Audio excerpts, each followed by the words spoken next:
Hi guys, thanks for tuning in to another video on ForgottenWeapons.com. I'm Ian. I'm here today at the Rock Island Auction House taking a look at some of the guns, including ludicrously oversized guns, that they're going to be selling in their December of 2016 premiere auction. This one is a Belgian manufactured percussion wall gun. Now the wall gun is kind of the early version of the anti-material rifle. Been around for a couple hundred years. There are matchlock versions, flintlock versions, and then percussion versions like this one. And this was actually not that difficult of a type of weapon to make with these early ignition systems because, today you'd have to design some new cartridge to fit an oversized gun like this. Like, for example, any number of the anti-tank rifle cartridges that we saw around in the early 1900s to mid-1900s. Well, before that, before you had self-contained cartridges, all you had to do was make a bigger projectile and pour more powder in the back and then make sure that you've got enough material in the action to safely enclose the whole thing.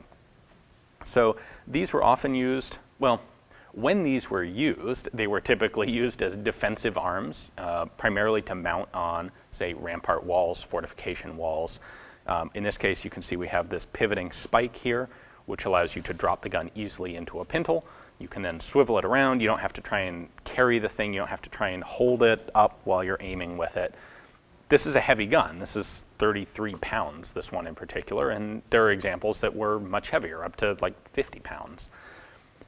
And what this allowed you to do was fire a much larger and heavier projectile than you could do with a typical shoulder rifle. So it really had the same sort of combat role as today's anti-material rifle. When you wanted to hit something a little farther away maybe, or you just wanted to hit something that might be a little more durable than you could destroy with a typical rifle or musket bullet. Now, this particular one was manufactured in Liège, Belgium. We know that from a number of the stampings on it. If the cartouche on the buttstock is to be trusted, which I don't see why not, it was manufactured in 1866, which would put this right at the end of the percussion gun era for this sort of thing. Now, wall guns would continue into the cartridge era. For example, one of the more commonly accessible ones is actually the Chinese, what's commonly called a Jingle wall rifle. Those were made in 60 and 75 caliber. This one, by the way, is 75 caliber. And what's actually also really interesting is that it uses hexagonal Whitworth style rifling. Pretty cool. We'll take a closer look at that in a minute. Anyway, the breech system is pretty unusual and interesting, so I definitely want to show you that because that's really cool. And of course, neat to take a look at something huge like this, ye old Barrett, I suppose. All right, let's take a closer look at the breech. So the breech block on this thing is massive, which it would need to be to safely contain the rather huge powder charge that this would use. I don't know exactly what that charge would be, but substantial. So in order to open this, we're going to put the hammer at half cock. That is where you would place a percussion cap to fire it.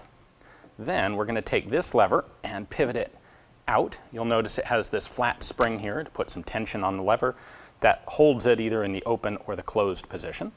Then I can lift the lever up and we have this, which is it's basically just a spacer block.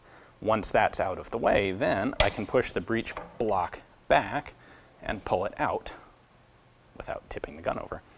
And this is literally just a huge square block of steel that has a chamber in it. So you'd fill that up with powder. Exactly how deep, I don't know, but it goes all the way back there to the percussion cap nipple. You've got the handle here just to hold on to the thing. And then this empty, hollow shell of a receiver that it sits in. So once the breech block is removed, you can put your powder charge in there. You would manually insert your projectile here because it is hexagonal. The idea with hexagonal rifling was that you're not deforming the projectile to cut grooves in it. Instead, you're taking a polygonal projectile that will be forced to rotate but not deform in the process. Because of that, your projectile basically fits your bore size. So you manually load that in there. You've got your powder charge here. You'll notice that this breech block nests inside there. That's going to give it a bit of a seal. Put that in, push it forward. With the breech forward, you can then close that spacer. That's going to prevent the breech block from moving back or forth. Then snap the lever down, like so, locked in place. put on a percussion cap, and then you're ready to fire. So our rear sight is actually pretty typical, same sort of thing you would see on a normal sized rifle. We have an elevator here. You can move that to any range between 400 and 1300 meters. If you want to shoot closer than that, you have meters here on the side, 100, 200, and 300. And for those, you use this slider to hold that rear sight bar up. That's going to move this sight to where you want it. And then if you want extreme range, that 400 to 1300, you lock this bar in the upright position, like so, using that V-notch as your rear sight, or for the maximum possible range, this V-notch at the top. The front sight is a pretty typical standard triangular front post, a couple of little protective wings on it, not adjustable at all. In fact, the sights on this are not adjustable in any way. Presumably, it would have been zeroed at the factory. We don't have a whole lot in the way of markings here, but we do have a date on the barrel, which is a very good reference, 1866, and then we have a couple of proof marks and manufacturer's marks here on the flat of the barrel. Similar manufacturer's little cartouche on the front of the stock.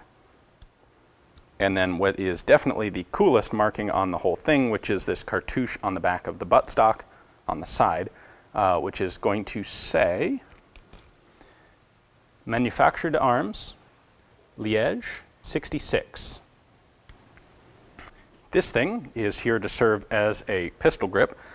You might ask, why did they put pistol grips on this thing? You know, nothing else at that time had a pistol grip. Well, the answer is the stock on this has to be remarkably thick in order to sustain the recoil from a rifle this size, and it's too thick to effectively wrap your hand around and get an effective grip.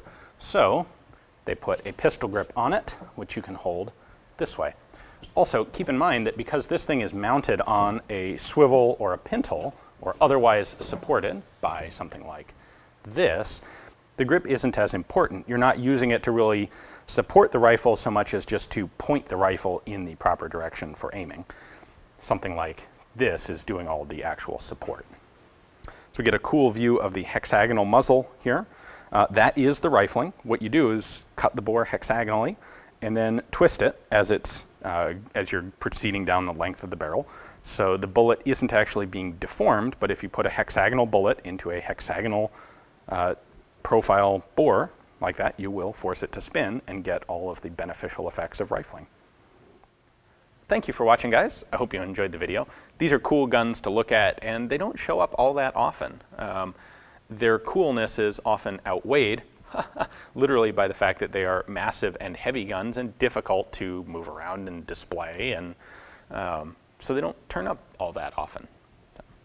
If you'd like to own this one, reinforce your collection display rack and then put it out to show people, well, take a look at the description text below. You'll find a link there to Rock Island's catalog page on it. You can read their description and see their pictures, and place a bid online or over the phone, or participate here live at the auction. Thanks for watching.